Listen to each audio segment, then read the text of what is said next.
साथियों नमस्कार, मैं योगेश वर्मा और आप देख रहे हैं न्यूज़ इंडिया नेटवर्क 24/7। मेरे साथ जो बैठे हैं एक ऐसी शख्सियत मेरे साथ मौजूद हैं जो किसी परिचय के मोहताज नहीं है। पूरे में नहीं, पूरे विश्व में कहीं न कहीं जो हमारे हिंदुत्व का जो प्रचार है, जो हमारी सनातन जो संस्कृति है, उसकी प्रचार प्रसार को लेकर कहीं न कहीं जो हमारे संत हैं, अब वो उस महिमा की गुणगान के लिए निकल चुके हैं। और आज हम बातचीत करेंगे। आज ये घरोंडा में मौजूद हैं श्री श्री रोहित भैया जी, मेवाड़, धरा चित्तौड़गढ़, राजस्थान से जो है संबंध रखते हैं। तो कहीं न कहीं ये बहुत बड़े सौभाग्य की बात है घरोंडा वासियों के लिए कि घरोंडा के गांव फरीदपुर में एक बहुत बड़ा भव्य आयोजन जो है वो किया जाएगा। महाशिवरात्रि के पर्व पर पितृ शांति हेतु शिव पुराण की जो कथा है इनके सानिध्य में आयोजित की जाएगी। तो हम बातचीत करते हैं क्या कुछ उस कथा के माध्यम से तमाम जो श्रद्धालु आएंगे, किस प्रकार का संदेश महाशिव पुराण के माध्यम से उन्हें मिलेगा। सबसे पहले सर स्वागत है आपका चैनल में। किस तरीके से आज फरीदपुर गांव में जो रहेगा महाशिव पुराण की कथा का किस तरीके से आज आयोजन किया गया है, प्रेस कॉन्फ्रेंस के माध्यम से क्या करें। सबसे पहले आपके सभी श्रोताओं को मेरा प्रणाम। आप सब स्वस्थ रहें, मंगल में रहें। बड़े हर्ष के साथ में सूचित कर रहा हूँ कि आपके करनाल जिले के अंदर घरौंदा घरौंडा डिस्ट्रिक्ट और फरीदपुर गांव के अंदर भगवान शिव स्वयं साक्षात प्रकट हुए हैं।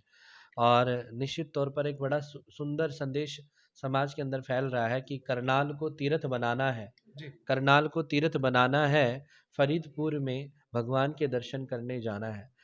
आज मैं आपको बता देता हूँ कि जिस प्रकार से जो शिवलिंग प्रकट हुए हैं वो लाखों हजारों साल पुराने शिवलिंग हो सकते हैं। और मैंने जब इस शिवलिंग के दर्शन किए तो मैं देखकर गदगद हो गया। इतने अद्भुत अलौकिक शिवलिंग मैंने आज तक, इतने सारे 12 ज्योतिर्लिंग के दर्शन किए, परंतु इतने अद्भुत और अलौकिक और आकर्षित शिवलिंग मैंने नहीं देखे। मैं देखते ही नतमस्तक हो गया और काफ़ी घंटे तक मैं वहाँ पर ध्यान में और भगवान के दर्शन करता रहा।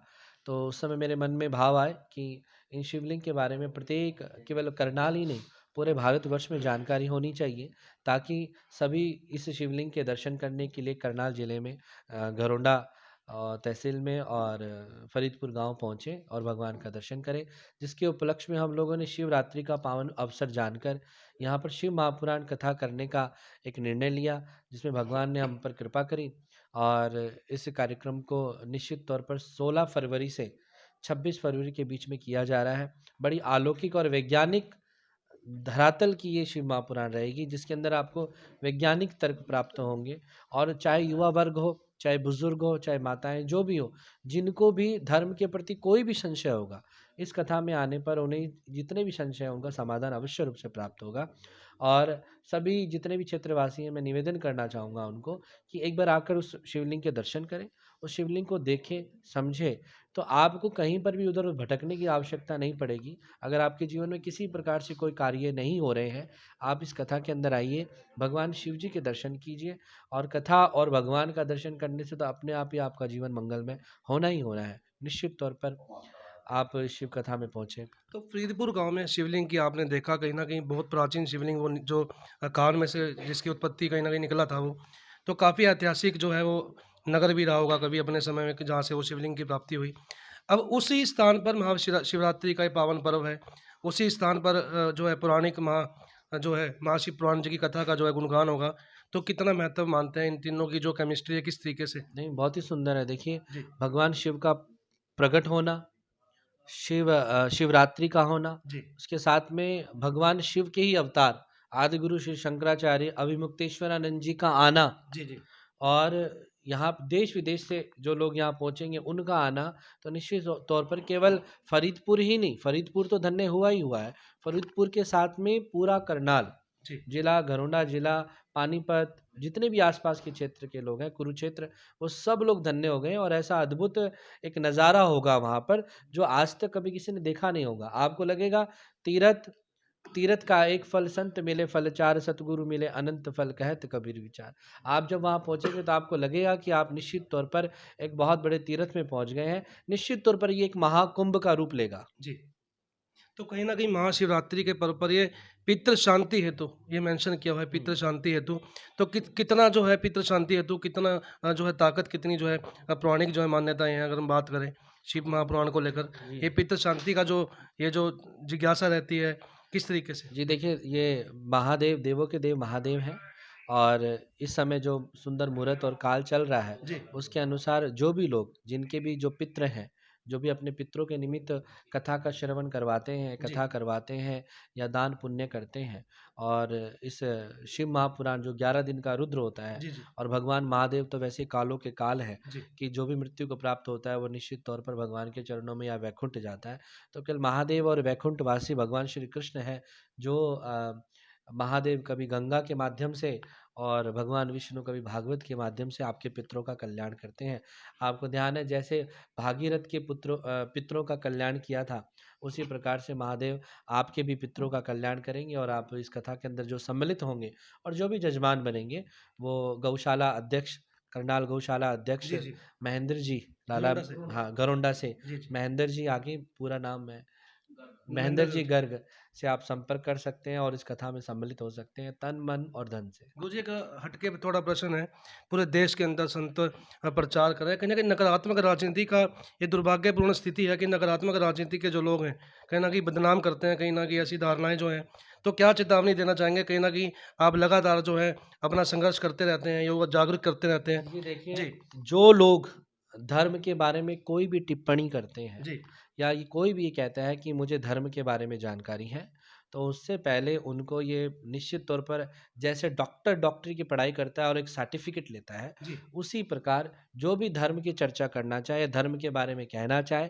तो पहले उसे 18 महापुराण पढ़ने चाहिए, जी। चारों वेद पढ़ने चाहिए और उसके बाद वो धर्म के बारे में कोई टिप्पणी कहता है, तो निश्चित तौर पर सब लोगों को उसकी बात का समर्थन करना चाहिए। अगर आपको लगता है कि इसने 18 महापुराण नहीं पढ़े होंगे या 4 वेद नहीं पढ़े होंगे, तो वो कुछ भी धर्म के बारे में अनर्गल बातें करे तो उसको ज़्यादा महत्व नहीं देना चाहिए। तो धर्म के नाम पर ये डिबेट करना कितना उचित है? बिल्कुल भी नहीं, ना तो जो एंकर बैठे हैं उन्हें इस बारे में पता है, जी, जैसे आपको नहीं पता होगा, आपने पत्रकारिता की है तो आपको पत्रकारिता के बारे में मुझे इतना नहीं पता होगा। जी, आप डॉक्टर के बारे में मुझसे पूछेंगे, मुझे नहीं पता। हनुमान जी को जब नहीं पता था कि लक्ष्मण जी का इलाज कैसे करना है, जी, डॉक्टर को बुलाया, तो हमें कैसे पता होगा? तो वैसे ही जो धर्म के जिन्होंने धर्म के ठेकेदार नहीं, यस, जिन्होंने धर्म की स्टडी की है, जी, यानी आदिगुरु श्री शंकराचार्य, मैं तो मुख्य रूप से उनका ही नाम लूँगा। मैं भी उसमें शामिल नहीं हूँ।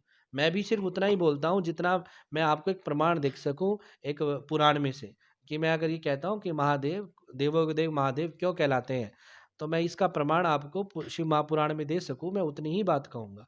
तो आपने जितना अध्ययन किया है आपको उतना ही बोलना चाहिए, उससे ज़्यादा नहीं बोलना चाहिए। तो आदिगुरु श्री शंकराचार्य जो हैं, ये 18 महापुराण, चारों वेद और सारे शास्त्र पढ़ने के बाद इन्हें एक सर्टिफ़िकेट मिलता है, तब जाकर ये गद्दी को स्वीकार करते हैं और गद्दी पर बैठते हैं। तो कभी भी किसी व्यक्ति को कोई संशय हो, तो निश्चित तौर पर शंकराचार्यों की शरण में जाना चाहिए और उनसे पूछना चाहिए। 21 तारीख को आदिगुरु श्री शंकराचार्य जी इस कथा के अंदर पहुँचेंगे, द ग्रेट खली पहुँचेंगे, शेर सिंह राणा पहुँचेंगे और भी बहुत लोग पहुँचेंगे, जिनको अपने-अपने क्षेत्र की जानकारियाँ है। आप उन क्षेत्र से संबंधित उनसे चर्चा कर सकते हैं। तो कहीं न कहीं आने वाला जो समय है 16 फरवरी से लेकर और 26 फरवरी तक का कहीं न कहीं हमारी घरौंडा की इस पावन धरा पर फरीदपुर गाँव के अंदर बड़ा ऐतिहासिक होने वाला है। उसके अंदर तमाम जो है संत उनके साथ-साथ और भी संत मौजूद होंगे, जिनकी सकारात्मक ऊर्जा प्रेरणा देने का कार्य करेगी। ऑल इंडिया कांग्रेस कमेटी के राष्ट्रीय सचिव वीरेंद्र सिंह राठौर जी हैं, जो मुख्य रूप से यजमान के तौर पर उनकी उपस्थिति होगी। जो पातालेश्वर महादेव का जो मंदिर वहाँ पे निर्माण किया जा रहा है, वह उन्हीं की जो सानिध्य में कहीं न कहीं उन्हीं की देख-रेख में ये तमाम जो चीज़ें हो रही हैं। तो अपनी संस्कृति को, सनातन संस्कृति को राजनीतिक विचारधारा से ना जोड़ते हुए अपनी चरित्र की विचारधारा से जोड़ने का कार्य करें, ताकि आपको वो तमाम तथ्य गंभीरता से समझने में मिल सके जो आप चाहते हैं। तो उसके लिए आप पहुँचिए फ़रीदपुर गाँव में, जहाँ पर महाशिव पुराण कथा होगी और तमाम वो आपके जो प्रश्न चिन्ह जो दिमाग में तमाम ही डिबेट से आपके जो घूमते नज़र आते हैं, कहीं न कहीं वो भी क्लियर होते हैं आपको नज़र आएँगे, क्योंकि वहाँ पर भी पहुँचेंगे जो श्रद्धेय हैं, परम श्रद्धेय जी हैं, जगत गुरु शंकराचार्य जी, तो उनके सानिध्य में कहीं न कहीं ये तमाम चीज़ें आपको स्पष्ट तौर पर नज़र आएँगी। ये तस्वीरें आपके सामने, ज़्यादा से ज़्यादा खबरों को शेयर करते रहिएगा। ये खास खबर शेयर करेंगे तभी आपको पता लगेगा कि जो माहौल है वो फरीदपुर में क्या होगा। सभी को नमस्कार।